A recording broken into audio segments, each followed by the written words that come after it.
Hi guys, my name is Avinash. I'm from Quicksand, and today I'll be sharing with you some ideas around exploring the far future of female contraception. This is actually one of my favorite quotes. It says, "The future is already here, it's just not that well distributed." And it signifies very well what a study of the future might mean, and it also signifies the fact that the future need not always be abstract, dreamlike, completely unbelievable futures. A hint of that future is already here with us. It just might not be visible to where we are, and it might not be apparent from where we're looking at. Just a brief overview of what futures means. Of course, everyone here must be knowing that already, but when we're referring to futures in this presentation, we're looking at something that differs from short-term predictions, and it looks at a horizon that's about 10 years from now or more. Now, when we look at near future, mid future, far future horizons, there is a sense that something that occurs beyond 10 plus years, our ability to dream about it, to think about it, might border on being simply utopian. It might be too far away from our current concerns. At the same time, if we have a complex dilemma at hand, such as that what we have with female contraception, it might feel like, if we think of tactical trends, which might say have a 1 or 2 year horizon, it might seem like the problems and the solutions are a bit too realistic. It's too close to what we know. It's too close to the constraints we're already very deeply aware of.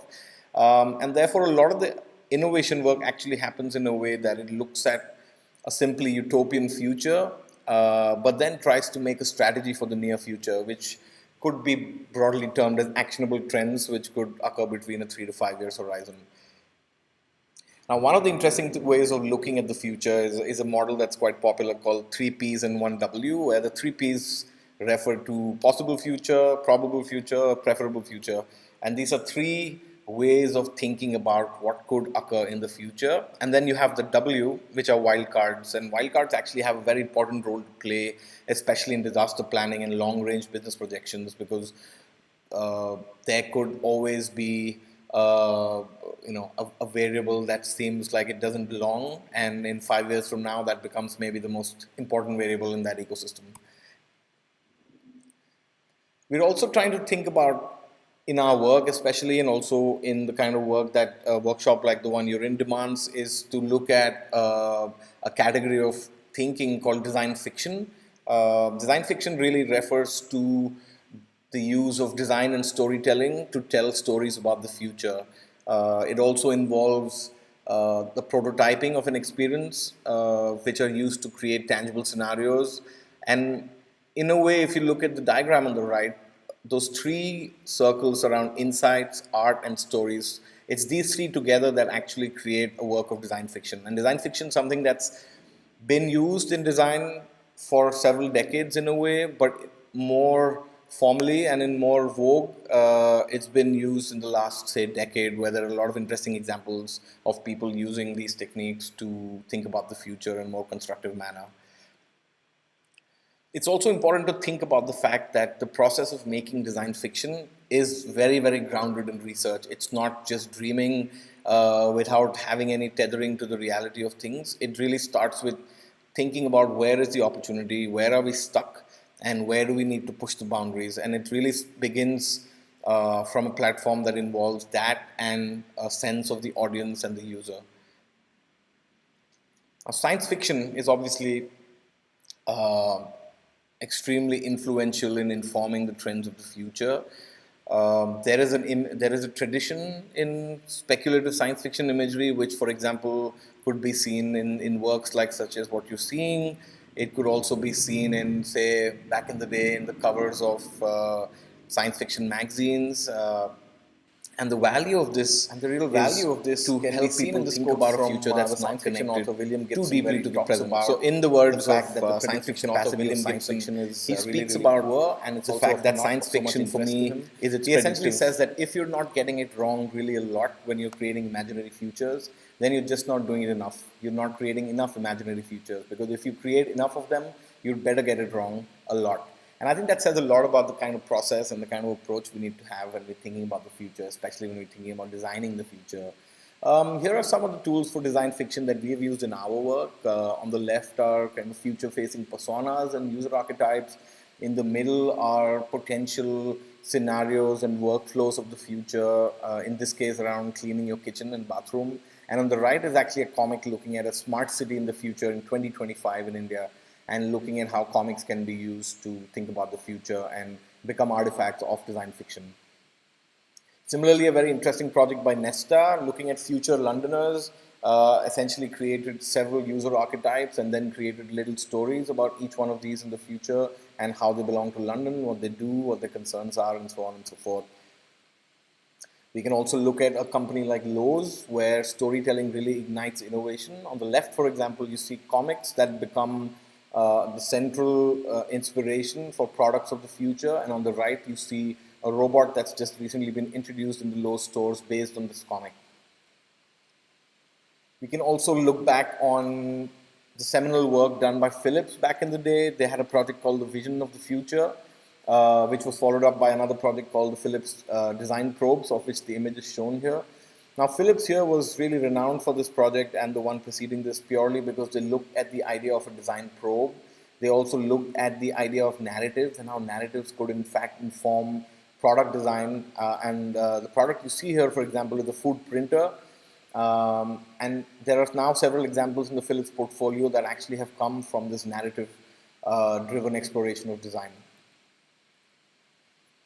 We can also look at comics in a very different spin, especially in the healthcare. This is something that we created with some partners a couple of years back, looking at the future of informal healthcare. And here again, we chose to go with comics as the narrative artifact. And the comics here essentially give you a clue and give you provocations to think about what informal healthcare could mean in India in the future. A central idea around design fiction is the idea of a diegetic prototype. And what a diegetic prototype really means is that it refers to the idea of creating a prototype which fictionally sits in the future. So in this case, for example, if you look at an example around something called the Memex, which actually in its original idea has a lot to do with the creation of the World Wide Web itself. And on the right, you have a diegetic prototype which is trying to create a tangible form for an intellectual concept. And this is something that really works in design fiction very, very well because it helps people think about reality, but it's suspended reality because it's based on an intellectual construct that could be useful. Here's a little film that I thought could be interesting. It talks about, it's actually made by Apple, and it talks about this product called the Knowledge Navigator. And this was actually made in 1987, and it's the longest film, so I'm just going to scrub through it, but it essentially gives you a sense of what a product called the Knowledge Navigator in the future could be and how it relates to the people that are using it. Today you have a faculty lunch at 12 o'clock. You need to take Kathy to the airport by 2. You have a lecture at 4:15 on deforestation in the Amazon rainforest. Right. An article about deforestation in the Amazon. Here's the rate of deforestation you predicted. Panics for lecture material? No, that's not until 4:15. Nice. Very nice. Okay. This is your mother. I know that you're there. Great. So as you can see, it's 1987, but they're preempting a whole lot of technologies and usages which are now reality. Another really interesting example is from the Vision of the Future project that I referenced earlier from Philips, and here you can see that it's talking about... This personalized device helps you organize and enjoy your life. Absorbing data via camera, pen, and voice input, it also offers email, video conferencing, and access to teleservices. Agents, please. Secretary. Can you arrange for myself, Ronald, and Bernard to see Swan Lake? We'll just check search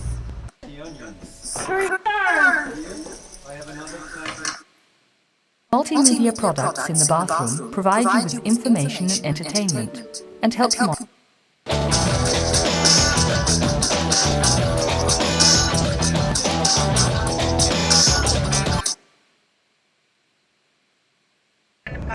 Okay. But send it to Mary. Then you can leave it in my hands. Thank you. So as you can see in the Thank Philips you. film also, they're trying to use film and animation techniques to essentially show the future. And again, these projects are very, very influential. They've actually informed real product design through this process. Finally, just to conclude this section, in a very simple way, you can think of design fiction as canaries of the mind. And here, as some of you might be knowing, the death of a canary was used to warn miners of toxic gases underground. And in a way, design fiction and all the artifacts that come from design fiction are very similar. They help us test our assumptions about the future, and it's okay to use them as a warning sign. It's okay to use them as a temporary construct through which we can bounce off ideas. Okay, so moving on to the topic at hand, which is around the future of female contraception. I was thinking that one way to kind of think about the future might be also to go through a slice of various trends that are informing the sector. And my decision here was to look at contraception as composed of maybe three different futures. One is the future of health, the other is the future of sex, and the last is the future of conception. And in a way, looking at trends and mega trends within these might give us a really good clue about what could happen in the future of contraception itself. So looking at the future of health, obviously this is a very active area right now, very contested, and I'm not going to try and give a complete landscape view of it, but a good overview hopefully. Now there are two big trends, mega trends if you want to call them that are informing the health sector. One is around seeking sustainability because of growing populations, of the growing pressure of the demographics, because of globalization. There is a huge and urgent need to increase exponentially the access and quality of healthcare. At the same time, there is a need to bring down the cost by a fair amount. On the other hand, the big mega trend that's shaping healthcare right now is around digital health.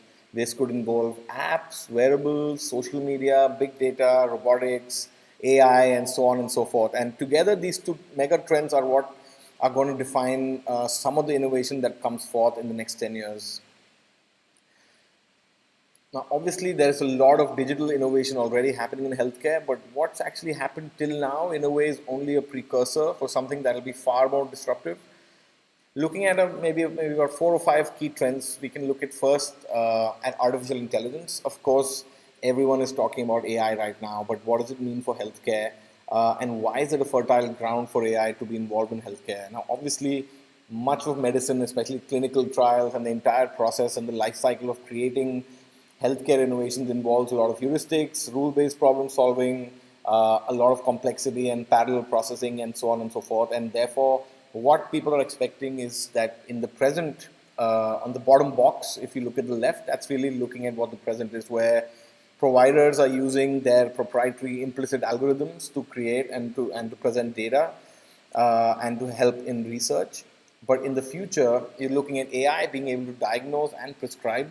You're looking at AI bringing up efficiency and productivity, not just of delivering medicine and healthcare, but also of creating it. Moving on, we're also looking at a world that's going to be completely full of sensors.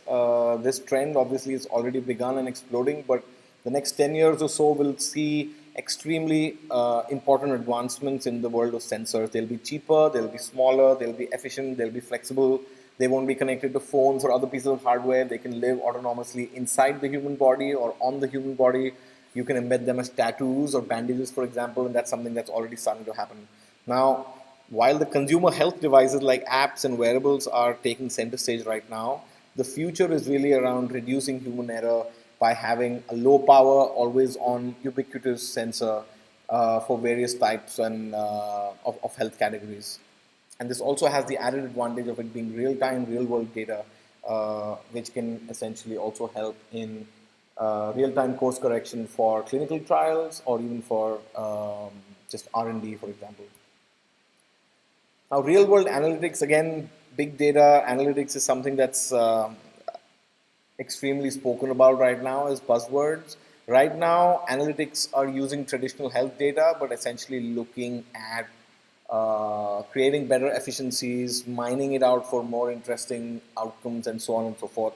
But in the future, with the world of sensors like we described before, and with traditional data, there would really be a chance to see a much bigger picture around what it means to be a human being and what does the data of being a human being mean and how can it be harnessed for our benefit.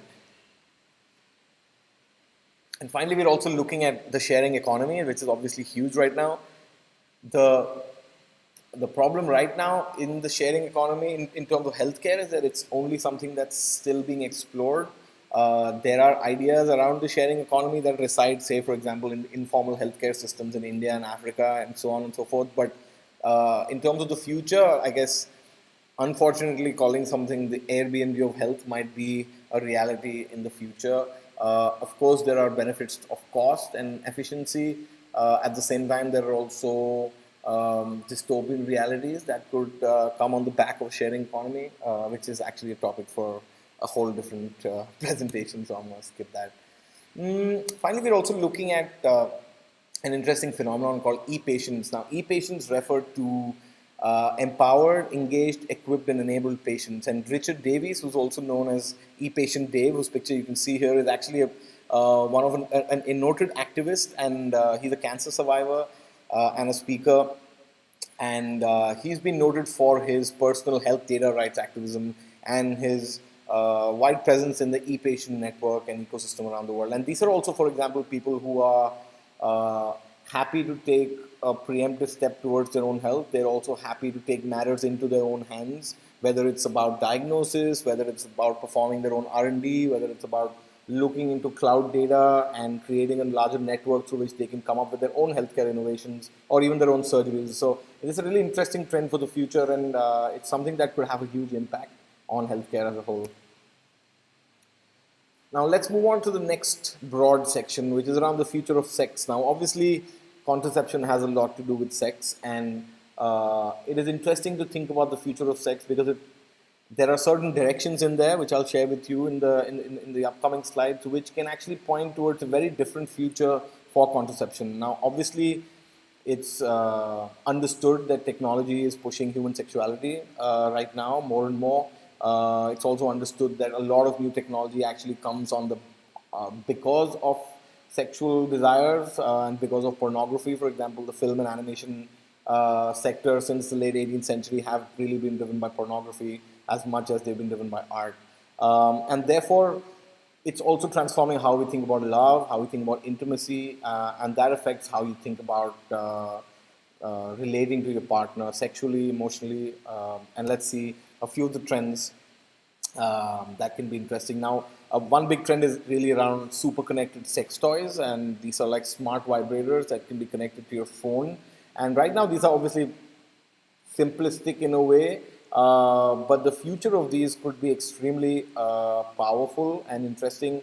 There are some really great examples which are coming up. For example, you even have connected pillows that you can embed with your partner's heartbeat so that when you sleep, you always have them close by, and so on and so forth.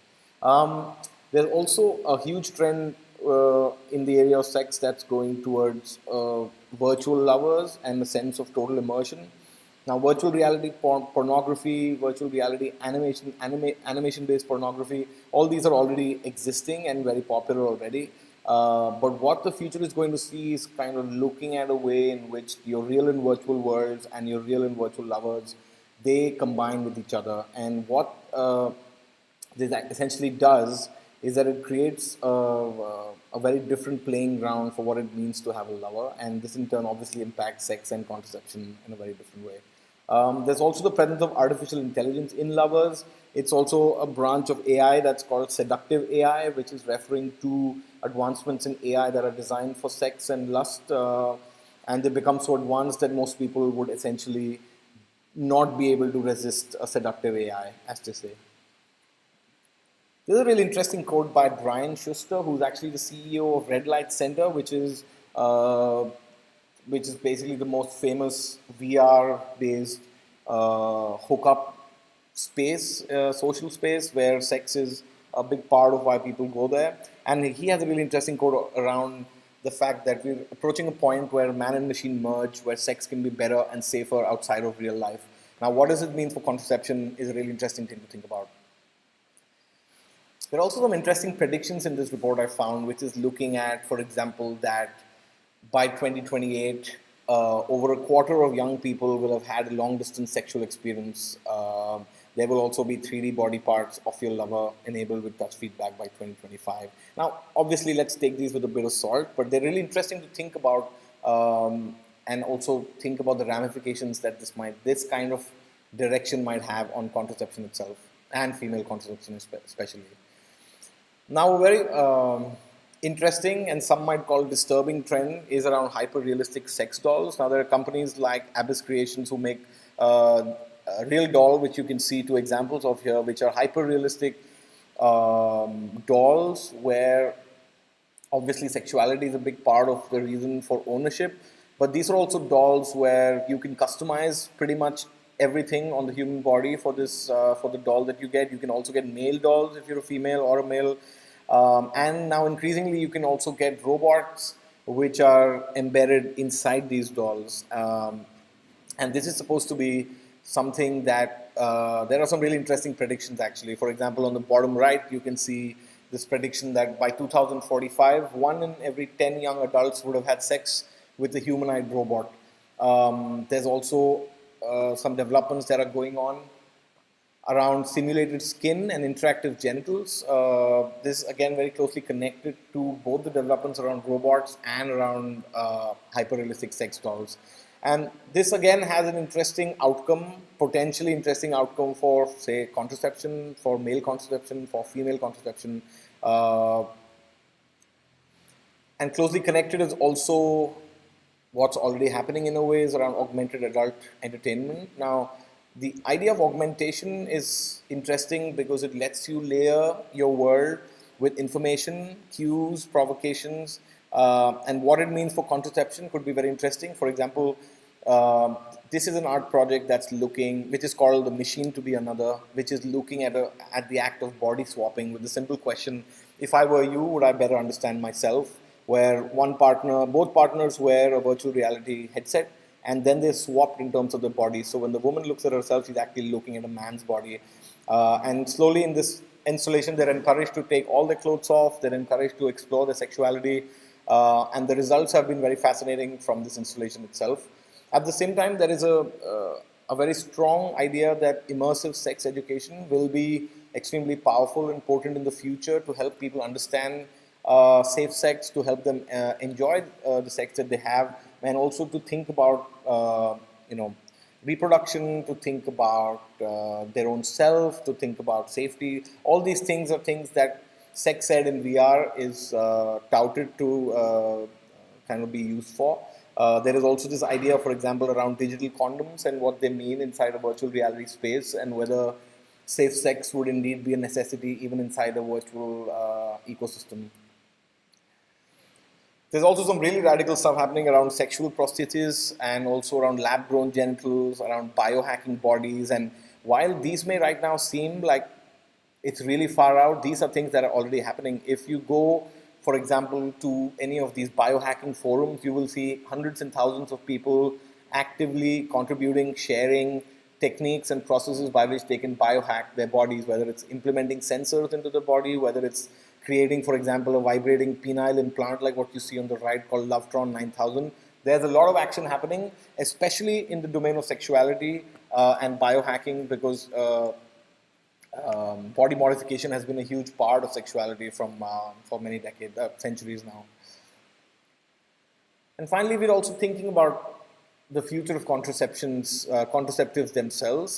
Here is an interesting example called Lelohex, which just got released through Kickstarter project, which is looking at a product design inspired by graphene, but also extra features which make it supposedly better, thinner, stronger than other condoms. There's also experiments going on with an implant, for example, called the Bimec SLV that can temporarily switch off some sperm production and so on. And there's a lot of action happening here, and it's very believable to think that the next 10 years would result in something totally disruptive. And finally, the stuff that I got here is actually from a Future of Sex landscape, and those are very few examples, but what you see here is the entire landscape, and there are 5 stories here around virtual sex, remote sex, robots, immersive entertainment and augmentation. And as you can see inside that, there are many, many trends and ideas and hints for the future, and it is our belief that the world of contraception will be deeply affected by the future of sex itself. moving on, we look at the idea of the future of conception. Now obviously, there's been a lot of science fiction movies and stories around the future of conception. And one interesting idea around this is the fact that it will take a village finally to make a child. And what this really means is that with progression in IVF technology, with things like uterus transplants, which are already now happening, there is a sense that polyparenting will not be something unusual in the future, because there might be multiple parents that come together to create ideal gene pools. There could be multiple same-sex parents who come together to take care of kids and also contribute not just to the conception, but also to the kind of characteristics and to the upbringing of children. There's also a sense that the biological clock, which sometimes seems like it's not personal, even though there is, for example, no such thing as an average 38-year-old woman. What it means is that current media and current science, in a way, the frameworks establish very common pathways for all women, but the truth is that each woman is different. And with advances in technology, with predictive information and sensors, there is a sense that each person will have a much better and intuitive sense of their own biological clock. This interesting quote at the bottom around the fact that we get better predictive information with online shopping than healthcare is very true, and that's something that everyone is looking at changing in the near future. We're also looking at procreation being precisely timed and precisely planned.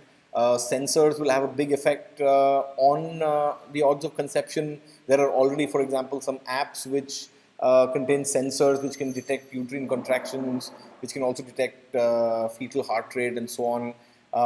So this kind of leads to the idea that procreation would be planned in a way, and it could also be monitored with precision that was not available before. And finally, a really far out idea, which has some scientific credibility supposedly at this point in time, which is around the idea of synthetic sperms and synthetic eggs, which in a way is purported to kind of save the nuclear family. This also is a technology that seems like it would be very useful for same-sex couples who would then be able to have a normal family created by tools that society maybe looks at in a more normal way.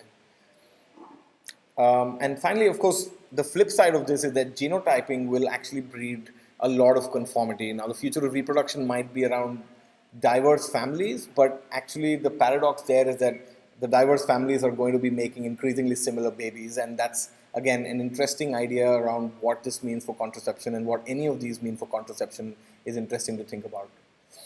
Now, moving on to the last section along thinking about contraception. First, I just wanted to recap really quickly that when you're studying the future, now we looked at contraception, we looked at health, sex, and conception, but in a way, health is really pointing towards or comprising of the future of the self. Sex is looking and very importantly connected to the future of relationships, and conception is very closely related to the future of society. So, in a way, the point I'm trying to make here is that the idea of contraception is obviously very powerful, and there's a lot of complexity already embedded. But if one needs to think about the future in a disruptive way, one will have to maybe also think about a whole lot of mega trends, micro trends, and activity that's happening in related ecosystems and worlds, such as the self, relationships, and society.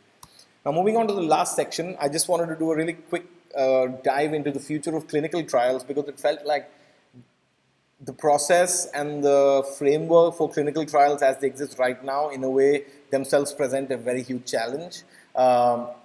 And so really quickly, one of the great examples that's doing the rounds right now is called HuMMOD, which is, as they describe it, the best, most complete mathematical model of human physiology ever created. Now, models like HuMMOD are essentially allowing researchers and scientists to simulate the reality of the human body. Similarly, in silico clinical trials are becoming more and more popular. There are already some regulations that allow this in certain categories. And this is in silico essentially refers to the use of computer simulation in the development or regulatory evaluation of a medical product.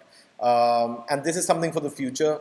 There's also a growing strength in participatory medicine, where patients are really working and trying to become potent agents in a way similar to the trend around e-patients, which I described earlier.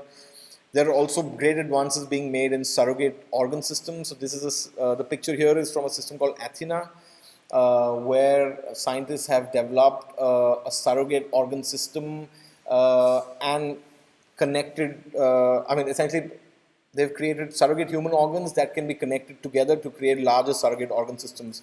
And this way people, biologists can screen new drugs, they can try out different variations of medicines, and they can actually get feedback which is startlingly similar to what the human body actually works in.